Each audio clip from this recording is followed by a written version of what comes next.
بسم اللہ الرحمن الرحیم ایاک نعبد و ایاک نستعین.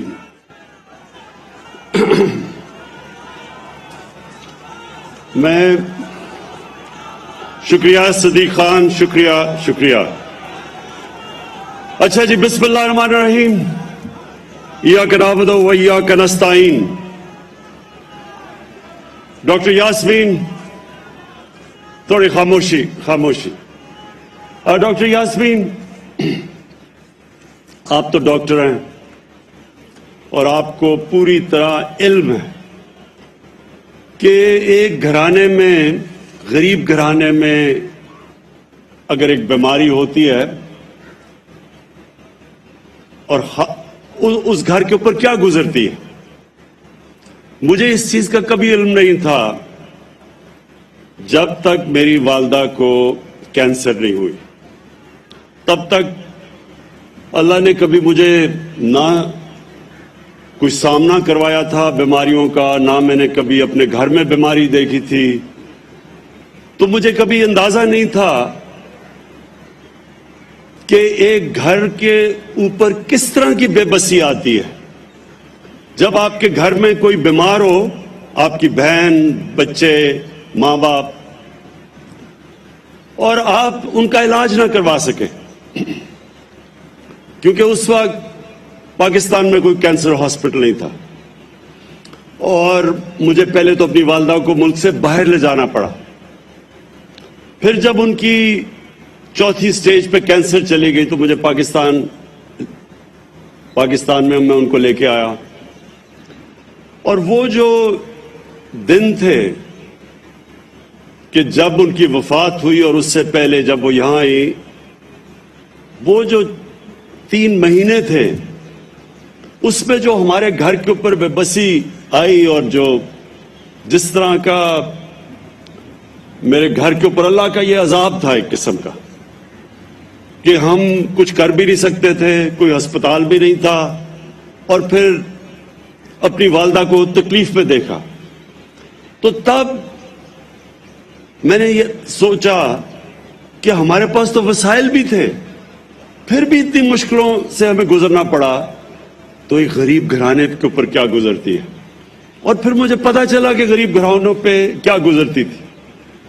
لوگ اپنا سب کچھ بیچ دیتے تھے. میں کینسر کی بات کر رہا ہوں، بہت مہنگا علاج ہے کینسر کا.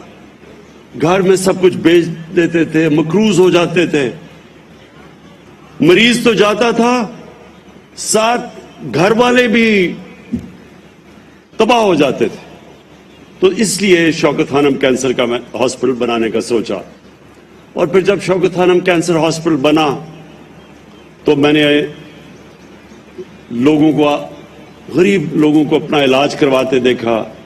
اور پھر میں نے دیکھا کہ جب وہ کوئی وہاں سے جب وہ ٹھیک ہوتے تھے تو وہ کتنی اللہ سے دعائیں دیتے تھے اللہ کو. تو تب میں نے یہ میں بات کر رہا ہوں آج سے 25 سال پہلے کی. تو تب میں نے سوچا کہ اللہ نے اگر کبھی مجھے موقع دیا تو یہ ایک معاشرے کے لیے، اگر آپ معاشرے میں سب سے بڑا کام کرنا چاہتے ہیں تو وہ یہ ہے کہ آپ کے کسی بھی گھرانے میں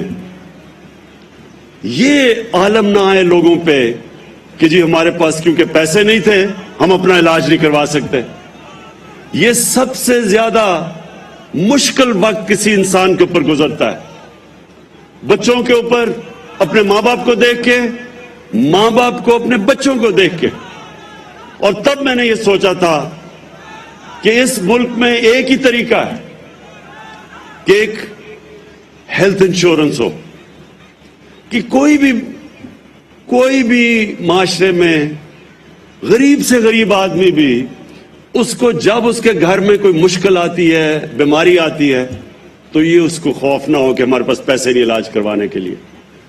تو میں آپ کو ایک ریاست مدینہ کی لوگ بات کرتے ہیں کیونکہ ان کو زیادہ تر لوگوں کو سمجھ نہیں ہے ریاست مدینہ کی، اس لیے ہم نے رحمت للعالمین اتھارٹی بنائی ہے تاکہ اپنے بچوں کو بھی پتہ چلے، ہمارے یوتھ کو پتہ چلے، ہمارے ہر لوگوں کو پتہ چلے کہ اصل میں سیرت نبی کیا تھی، وہ کتنا بڑا دنیا کی تاریخ کا انقلاب آیا تھا جس کو ہم ریاست مدینہ کہتے ہیں، اس میں ایک پوائنٹ آپ کو سب کو سمجھنا ہے کہ جب نبی صلی اللہ علیہ وسلم نے ریاست مدینہ اس کی سربراہی سنبھالی تو مسلمان غریب ترین تھے، زیادہ تر تو لوگ ہجرت کر کے آئے تھے، کچھ بھی نہیں تھا ان کے پاس، لیکن اس کے باوجود کہ غربت کی انتہا تھی، انہوں نے تب فیصلہ کیا کہ ہم اس کو ایک فلاحی ریاست بنائیں گے۔ انہوں نے یہ فیصلہ کیا کہ ریاست ذمہ داری لے گی اپنے کمزور لوگوں کی، تو دنیا کی تاریخ کی پہلی فلاحی ریاست بنائی۔ اب پوائنٹ یہ ہے کہ جو ریشنلٹی ہے یا عقل تو یہ کہتی ہے کہ آپ کو تب فلاحی ریاست بنانی چاہیے جب آپ کے پاس پیسے ہوں۔ ہاں جی، اسکینڈینیویا میں بڑے پیسے ہیں ان کے پاس تو ان کی بہترین فلاحی ریاست ہے، لیکن مدینہ کی ریاست میں تو پیسے نہیں تھے۔ تو اللہ ہمیں جب ہم اس کو اسٹڈی کرتے ہیں تو اللہ ہمیں کیا بتا رہا ہے کہ پہلے آپ ایک ریاست میں انسانیت لے کے آتے ہیں، پھر اس ریاست کے پاس پیسہ آتا ہے۔ جو ریاستیں انتظار کرتی ہیں، ہم تو کب سے انتظار کر رہے ہیں، 74 سال سے انتظار کر رہے تھے کہ پاکستان میں جب پیسہ آئے گا تو ہم اس کو فلاحی ریاست بنائیں گے۔ ہماری آبجیکٹو ریزولوشن وہ واضح کہتی ہے کہ پاکستان نے ایک اسلامی فلاحی ریاست بننا تھا، نہیں بنی، کیونکہ جو حکمران تھے وہ انتظار کر رہے تھے کہ جی پہلے پیسہ آئے گا، ہم امیر ہوں گے، پھر ریاست بنے گی، فلاحی ریاست بنے گی۔ لیکن مدینہ میں نبی صلی اللہ علیہ وسلم نے ثابت کیا کہ پہلے ایک انسانیت کا نظام آتا ہے، پھر اللہ خوشحالی لے کے آتا ہے۔ پہلے خوشحالی نہیں آتی اور پھر آپ اس کو فلاحی ریاست بنائیں، کیونکہ یہ میرا ایمان ہے کہ جب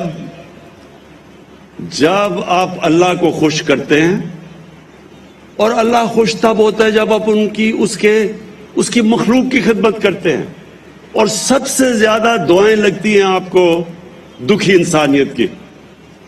جب ایک انسان تکلیف میں ہوتا ہے، کیونکہ اللہ تو سب سے زیادہ پیار کرتا ہے اپنے انسانوں سے، تو اس کی دعائیں لگتی ہیں۔ جب میں نے شوکت خانہ بنایا، ہاسپٹل کھلا، باہر سے ہم چیف ایگزیکٹو لے کے آئے، اس نے پہلی بورڈ میٹنگ میں کہا کہ جناب آپ نے اگر 5% مریضوں سے زیادہ مفت علاج کیا، یہ کینسر ہاسپٹل آپ کا 3 مہینے میں بند ہو جائے گا۔ یہ 1995 کی میں بات کر رہا ہوں۔ مارچ میں وہ میٹنگ ہوئی بورڈ آف گورننس کی، اس نے کہا کہ کبھی دنیا میں کوئی پرائیویٹ ہاسپٹل نہیں چل سکتا، کینسر کا ہاسپٹل نہیں چل سکتا جدھر آپ 5% مریضوں سے زیادہ مفت علاج کریں۔ 75% مریضوں کا ہم نے مفت علاج تب سے شروع کیا، آج سے آج تک دنیا میں واحد کینسر ہاسپٹل ہے جو پرائیویٹ کینسر ہاسپٹل 75% مریضوں کا مفت علاج کر رہا ہے۔ اور صرف وہیں علاج نہیں کیا، پشاور میں اتنا پیسہ ہے کہ دوسرا کینسر ہاسپٹل کھڑا کر دیا، اور تیسرا کراچی میں انشاءاللہ سب سے بڑا کینسر ہاسپٹل بننا شروع ہوا ہے۔ میں آپ کو یہ کھڑا مثال آپ کے سامنے ہوں، آج تک کوئی یہ نہیں بتا سکا کہ کیسے ایک پرائیویٹ کینسر ہاسپٹل 75% مریضوں کا مفت علاج کرتے ہوئے آج بھی چل رہا ہے۔ ہر سال پچھلے سال سے زیادہ پیسے آتے۔ 70 کروڑ میں جو ہاسپٹل بنا تھا، سالانہ خرچہ اس کا آج غریب مریضوں پہ 10 ارب روپیہ ہے۔ 10 ارب روپیہ سالانہ خرچہ ہے غریبوں کا علاج کرتے ہوئے۔ 70 کروڑ میں ہاسپٹل بنا تھا، اس کی کیا لاجک ہے؟ آپ یہ کیسے ایکسپلین کریں گے؟ سوائے اس کے یہ عقل سے نہیں آپ کرتے، یہ دل سے کرتے ہیں، اور اللہ کی برکت آتی ہے اوپر۔ اسی طرح پاکستان پہ اللہ کی برکت آئے گی۔ جب کرونا آیا، میں آپ کو دوسری مثال دیتا ہوں، جب یہاں کورونا ہوا، آپ کو پتہ نہیں یاد ہے یا نہیں، 3 مہینے مجھے اپوزیشن نے مسلسل برا بلا کہا کہ جناب یہ لاک ڈاؤن نہیں کر رہا. مجھے نریندر مودی کی مثال دی کہ دیکھیں ہندوستان میں اس نے لاک ڈاؤن لگا دیا ہے. کسی نے کہا جی اس کے اوپر FIR کاٹنی چاہیے جو بھی مرتا ہے کورونا سے. جو اپوزیشن نے، آپ کو پتہ نہیں یاد ہے نہیں، اسمبلی میں، اخباروں میں برا بلا. میں نے کیوں نہیں لاک ڈاؤن پوری طرح لگایا؟ میں بار بار لوگوں سے ایک سوال پوچھوں کہ وہ دہاڑی دار کا کیا بنے گا جو دہاڑی کرتا ہے اور بچوں کو کھلاتا ہے؟ وہ جو ہفتے میں کام کر کے جو ویکلی ویج لیتا ہے، وہ اس کا کیا بنے گا؟ ٹیکسی ڈرائیور کا کیا بنے گا؟ رکشے والے کا کیا بنے گا؟ چھاپڑی والے کا کیا بنے گا؟ کوئی جواب نہیں دیتا تھا. کیونکہ ہماری بدقسمتی ہے، جو ہمارے پیسے والے لوگ ہیں، جو ایلیٹ ہے، اس کو فکر ہی نہیں ہے عام آدمی کی. تو مجھے کہہ رہے ہیں کہ لاک ڈاؤن لگا دو، جواب نہیں دے رہے کہ وہ کیسے اپنا پیٹ پالے گا. چائنا نے جب ووہان پروونس کے اندر لاک ڈاؤن لگایا تھا تو ایک ایک گھر پہ انہوں نے کھانا پہنچایا تھا. تو میں ان سے پوچھتا تھا کہ کیا ہم گھروں میں کھانا پہنچائیں گے ان لوگوں کے؟ کیا وہ جو کچی آبادیاں جدھر 8-8 لوگ ایک کمرے میں ہیں ان کا کیا بنے گا؟ کوئی جواب نہیں دیتا تھا. لیکن لاک ڈاؤن لگا دو. آج پاکستان کی دنیا میں مثال دی جاتی ہے. دنیا آج مانتی ہے کہ ایک ملک، اپنی ہم بات نہیں کر رہے، یہ اکانومسٹ میگزین آج 172 ملکوں میں کہہ رہی ہے